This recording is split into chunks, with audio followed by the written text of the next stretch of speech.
Switching gears here, Apple is planning to begin making its own screens for its devices in 2024. Its latest move in its effort to reduce its dependence on partners like Samsung and LG. Yahoo Finance's Dan Howley is here with the latest. Dan, what do we know so far about this move?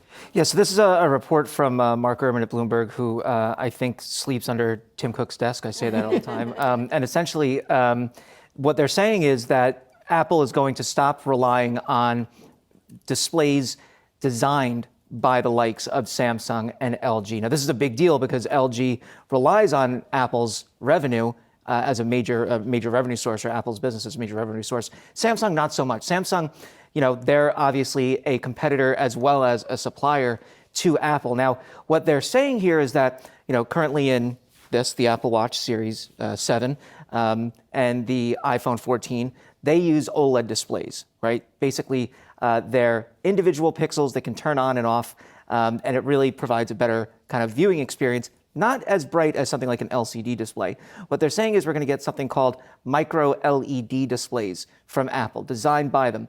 That means that, we have LEDs in every screen that we have now. These are going to be super, super small. The benefit of that is you're going to get the same kind of beautiful colors and deep blacks that you get out of OLED, but brighter. And the reason why it's a big deal that Apple's designing them is now they can go ahead and say, this is the exact type of device we want to build. They're not constrained by anyone else's standards. They can do what they want. And look, it's not as though they're going to go out there and start building a display factory. They're still going to rely on someone else to do it, but it's the same idea that they did when they cut out Intel, where they now design their own chips, and they've seen huge benefits from that, right? If you get a MacBook now with an M1 or M2 chip, you're going to get performance upgrades over the Intel processors, as well as battery improvements, right? So this is an idea where Apple's bringing everything in-house. Tim Cook made his bones on the supply chain side of things.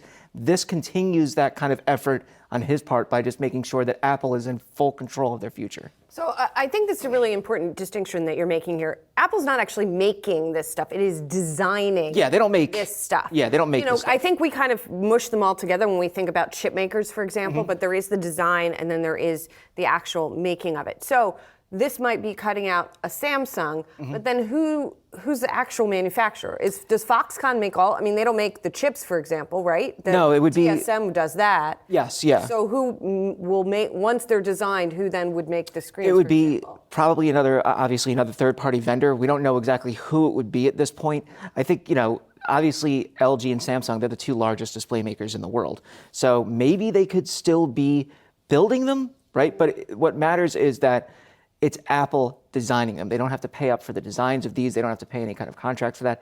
It's just the construction of them that then goes on to the Foxconn plants where they're assembled as part of an iPhone. The first thing we're going to supposedly see this new technology in is the Apple Watch. Could be the next generation Apple Watch Ultra. That's the $799 watch. Not really my kind of thing. I'm not climbing mountains or going deep sea diving. So, I just want something that tells me when to wake up. But, it is interesting to see Apple moving in this direction. As I said, this is Tim Cook's kind of lane to really play in. They've had issues with the supply chain before. This isn't going to solve their supply chain problems that they've had in China, but it will allow them to design and hone the devices to their standards that they see fit. And, to that point quickly, they are exacting with what they demand out of their partners. So they're going to design this display. The problem then becomes who's going to make it, as Julie, you were alluding to, and then how long will it take them to get up to Apple's speed, right? That's something that we've seen. That's why it's taken so long for them to move into India, into Vietnam, because they have these demanding specifications that they want these people to meet, and if they don't, then that's just a waste of time for them. Dan, I like that Apple band color. What is that? Seafoam green? Seafoam blue? Let's call it a baby blue with specks of paint from painting my nephew's room. All right, send me that link. Dan Howley, you're the man. Thanks so much.